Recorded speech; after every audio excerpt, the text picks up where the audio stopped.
Vítajte pri dnešnom pohľade do zákulisia e-commerce. Máme tu jednu naozaj zaujímavú prípadovú štúdiu od agentúry GoUp.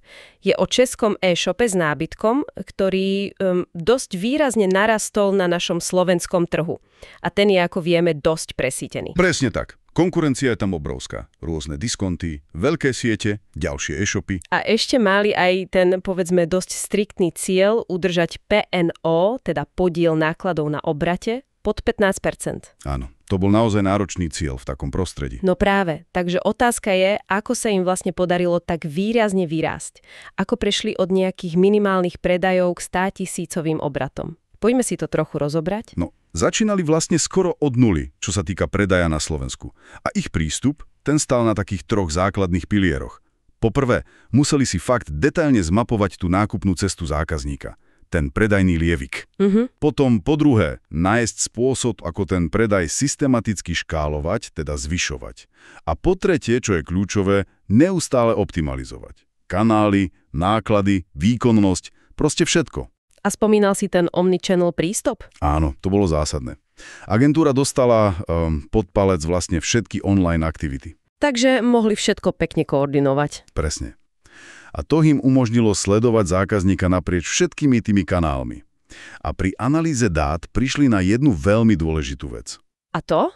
Že výber nábytku, ten nákupný proces, trvá ľuďom v priemere aspoň 10 dní. Niekedy aj viac. 10 dní? To je celkom dlhá doba. To asi dosť ovplyvnilo, ako nastavili celú stratégiu však? Určite. Hlavne tú hornú časť lievíka, kde ľudia ešte len povedzme objavujú, hľadajú inšpiráciu. A aké kanály tam teda hrali rolu? Áno, museli začať budovať povedomie, takže nasadili kanály ako Favy, to je porovnávač zameraný hlavne na nábytok a bývanie. Ten je často úplne na začiatku. Aha, Favy poznám. Potom Pinterest, ten je super na vizuálnu inšpiráciu a na Slovensku má, potržte sa, okolo 900 000 aktívnych používateľov mesačne. To je dosť veľa. Veru.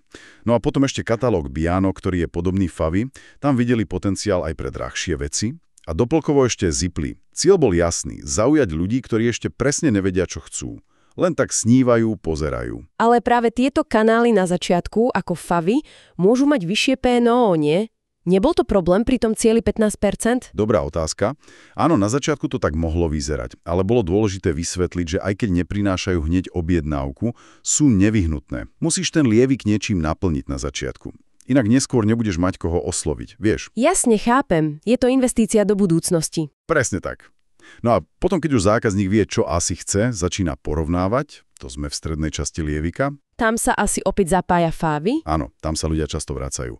Ale tam už bolo dôležité strážiť, aké konkrétne produkty sa zobrazujú, lebo tá automatika niekedy, nefunguje 100%. Rozumiem. A čo ďalšie kanály v strede?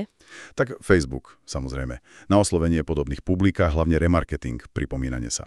A Google skôr ako taká poistka, aby nestratili kontakt. Dobre, a ideme do finále. Spodná časť lievika, zákazník je rozhodnutý, už si len vyberá, kde nakúpi. Čo tam bolo kľúčové? Tu bol kráľom jednoznačne Google, hlavne platené vyhľadávanie, ten fungoval ako taký doklepávač objednávok a mal excelentné PNO, často aj jednociferné. Super. Potom výborne fungovala e-mailová automatizácia cez nástroj IntelliMail, hlavne na tých, čo opustili košík. Tá pripomienka v správny čas vie urobiť veľa. To verím. A ešte niečo? A samozrejme Heureka.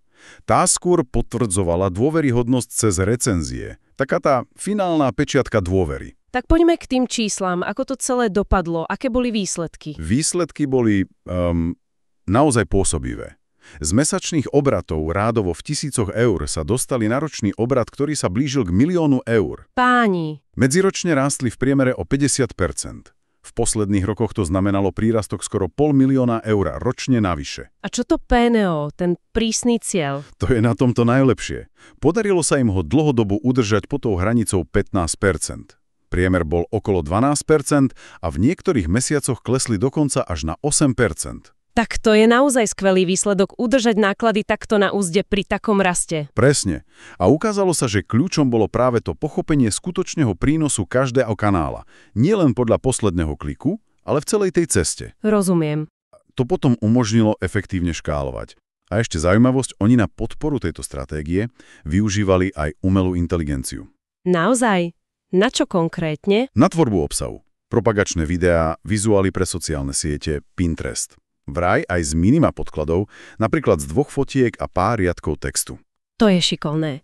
Takže ak by som to mala zhrnúť, kľúčom bola tá premyslená omnichannel stratégia, detailné pochopenie tej dlhej nákupnej cesty a potom dôsledná optimalizácia nákladov aj výkonu a využitie technológií. Áno, presne si to vystihla. A to nás vlastne privádza k takej myšlienke na záver. Sem s ňou. Nakoľko je vlastne pre ten dlhodobý, udržateľný a škálovateľný rast v e-commerce dôležité pochopiť ten skutočný prínos každého kanála. Aj tých, ktoré sa na prvý pohľad zdajú drahé alebo priamo nekonvertujú, ako to Favič na začiatku. Zaujímavá otázka. Či práve toto hlbšie strategické pochopenie, ktoré ide nad rámec toho jednoduchého sledovania PNO, posledného kliku, nie je to, čo naozaj odlišuje tie úspešné firmy od zvýšku trhu. Nad tým sa možno oplatí zamysleť.